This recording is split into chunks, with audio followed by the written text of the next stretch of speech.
살면서 미쳤다는 말을 들어보지 못했다면 당신은 단 한 번도 목숨 걸고 도전한 적이 없었던 것이다. 4편. 흥부는 IMF 구제금융 신청이 얼마나 한 나라에 치명적인지 처음에는 몰랐다. 그러나 차츰 알게 되어감에 따라 공포가 엄습해왔고 불길한 예감마저 들었다. 주식이 폭락하고 금리가 폭등했다. 거기다가 구조조정까지, 특히 금융구조조정, 그것은 최악이었다.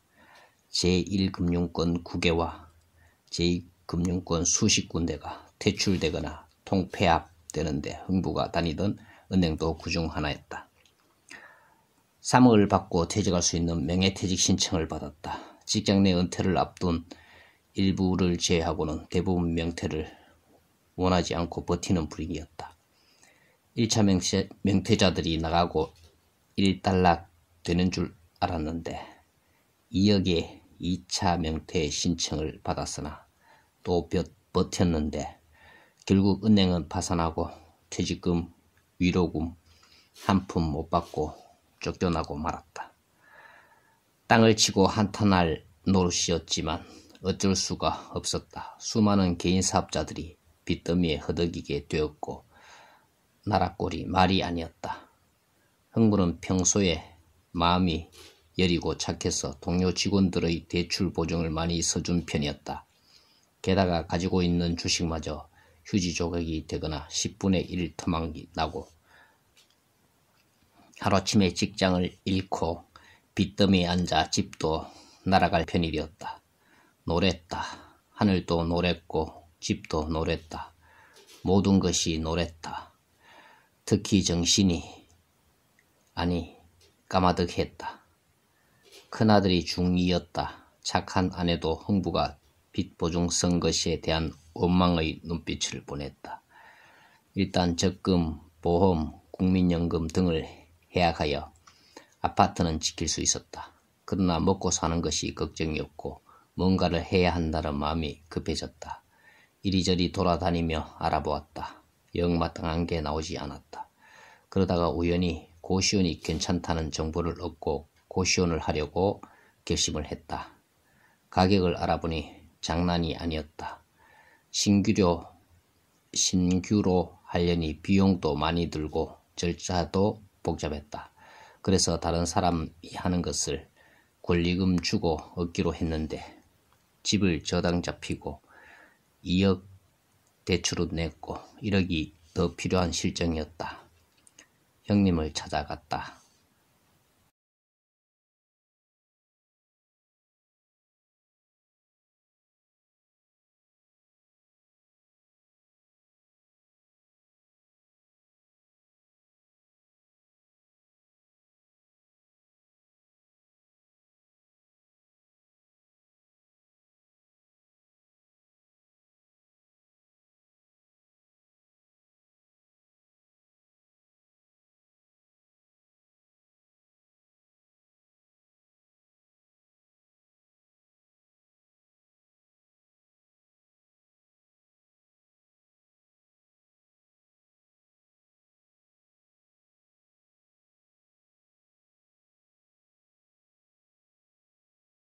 (5편) 흥부는 놀부를 찾아가서 사정을 이야기하고 도움을 부탁했다.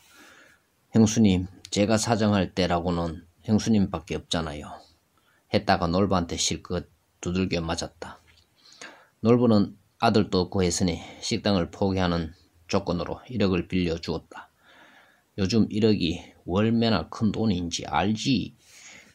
형편되면 갚으란께 하면서 흥부는 고맙습니다 형님 하며 절을 했다. 그리고 서울로 돌아와 잔금을 치르고 영업을 시작했다. 사업 경험이 하나도 없지만 모든 것이 잘 될 거라는 막연한 환상만 가지고. 그러나 사업이란 게 본래 호락호락한 것이 아닌데 처음 몇 달 동안은 월세 빼고 경비 빼고 그런 대로 남았다. 그런데 석 달이 지나자 방이 비기 시작했다. 저번 사장의 권리금 많이 받기 위한 계략이었다는 것을 알았을 때는 이미 늦었다. 즉 기한을 연장해 주거나 방값을 깎아준 손님이 많았던 것이다. 그래도 남는 장사이었기에 큰 불만 없이 영업을 계속했다. 예기치 않았던 일이 터지고 만다. 세입자 간의 싸움이 일어나 한 명이 사망하는 일이 발생했다. 흥분하지 않을 수가 없었다. 경찰이 오가고 구청 직원들이 다녀가고 매스컴에도 나오고 여기저기 불려 다니느라 정신이 없었다. 흥부 마누라는 그저 발만 동동 구르고. 일이 어느 정도 마무리는 되었지만 새로운 걱정거리가 생겨났다. 사람이 죽었다는 소문이 돌자 고시원에 새들어 오려는 사람이 없었다. 그것은 고사하고 기존에 있던 세입자들이 해약을 요구하고 거의 다 나가는 지경에 이르렀다. 흥부는 하늘이 무너지는 것 같았다. 월세도 못 낼 지경에 이르고 보증금에서 까였다. 흥부는 가족들에게 짜증을 부리기 시작했고 부부싸움이 잦았으며 남부러울 것 없이 왕자처럼 살아온 큰아들은 사춘기를 맞아 성격이 급격히 바뀌어 학교에서 걸핏하면 폭력을 일삼고 문제아가 되었다. 흥부 마누라는 그 곱던 얼굴에 그늘이 지며 주름이 생기기 시작했다. 시간이 흘러도 세입자는 늘지 않고 빚만 늘어났다. 조만간 흥부는 결정을 내려야 했다. 그때 브로커가 나타나서 이 고시원은 팔고 새 고시원으로 옮기기를 권유했다. 뾰족한 대책이 없었던 흥부는 그렇게 하기로 했다. 거의 헐값에 넘기고 권리금도 거의 못 받고 손해가 이만저만 아니었지만 흥부에게는 선택의 여지가 없었다. 다시 근무할 때 알고 지내던 은행 직원에게 억지로 겨우겨우 집 저당을 설정을 상향하여 또 대출을 냈다. 될 대로 되라는 식으로. 브로커에게 소개비를 주고 새로운 고시원에서 영업을 하게 되었다. 1년간 영업은 억지로 되었다. 그러나 부르는 겹친다고 또 큰 일이 터졌다. 6편. 이번에는 화재였다. 13명의 희생자가 발생했는데 그중 6명이 사망했다. 다행히 흥분의 고시원은 아니었지만 고시원 업계는 술렁이었고 매일 매스컴에 두들겨 맞았고 불법 개존이 어쩌니 하면서 지도 감독이 강화되었고 상대적으로 타 고시원들이 피해를 입었다. 물론 흥부도 상당한 타격을 입었고 세입자 확보에 어려움을 겪었다. 한편 놀부는 IMF에도 불구하고 빌딩 2칸 정도 빈 곳이 생겨 월세 수입이 줄어들었으나 식당 운영이 잘 되어 문제가 되지 않았다. 놀부 마누라는 식당에서 번 돈을 낙찰계에 들어 곧 탈 차례였다. 놀부는 동생이 어떻게 되든 안중에도 없었고 골프 치러 다니고 술 마시고 화스러운 생활에 행복한 나날을 보내고 있었다. 흥부는 영업을 하면 할수록 계속해서 적자를 이어갔다. 흥부 마누라는 한때는 그래도 잘 나가던 은행 엘리트 지원이었던 남편이 고생하는 것을 차마 옆에서 눈뜨고 못 볼 지경이었다. 그래서 친정 어머니를 흥부가 잘 나가던 시절 도움도 많이 받음 설득해서 조그만 카페를 오픈했다.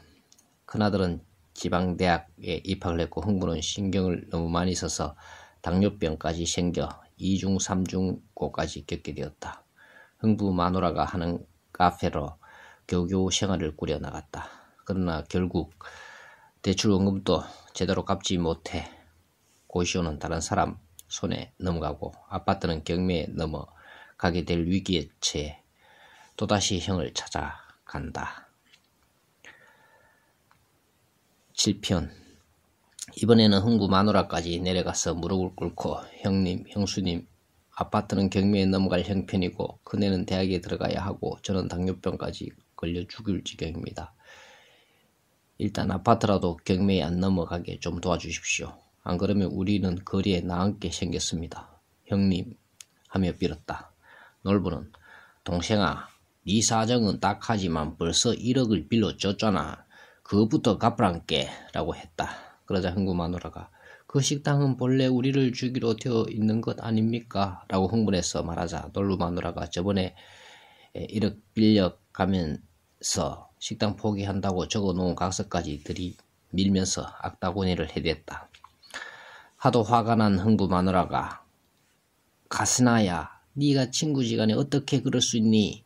라고 하자 놀부 마누라가 어디서 행님에게 버르장머리 없이 처시부리 쌌노 하며 바쁘던 밥주걱으로 흥부 마누라 뺨을 후리쳤다.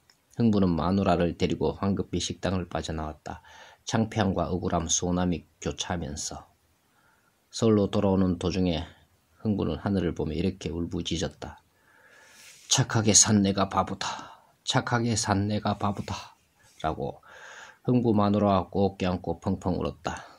앞으로 어떻게 살아가야 하나를 생각하며 눈물이 강이 될 만큼. 결국 흥분의 집은 경매로 넘어갔고 허름한 판잣집으로 이불과 간단한 가재 도구만 갖고 월세로 들어갔다. 진짜 파란만장한 인생이요. 그런데 놀부 마누라가 든 낙찰계가 문제가 생겼다. 계주가 몽땅 들고 날았다. 그 돈이 20억도 넘었다. 놀부 마누라는 입맛도 없고 잠도 오지 않았다.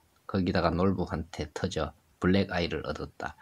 식당도 내팽개치다시피 하고 그 계주를 찾아다녔다. 식당도 가정도 엉망이 되었고 설상가상으로 근처에 대형 식당이 두 군데 들어섰다. 식당은 매출이 뚝 떨어지고 파리를 날렸다. 놀부는 술로 세월을 보내고 놀부 마누라는 눈물로 세월을 보내고 있을 때 어떤 지인이 큰 돈을 투자하면 이자를 많이 주는 금융사업이 있다고 추천을 한다. 이 말에 놀부 마누라는 솔깃해졌다. 손실을 만회할 수 있는 절호의 기회라고 생각하고 그 지인을 따라 나섰다. 120억에 20억을 날려도 100억은 아직 남아있는데 인간의 욕심은 끝이 없는가 보다.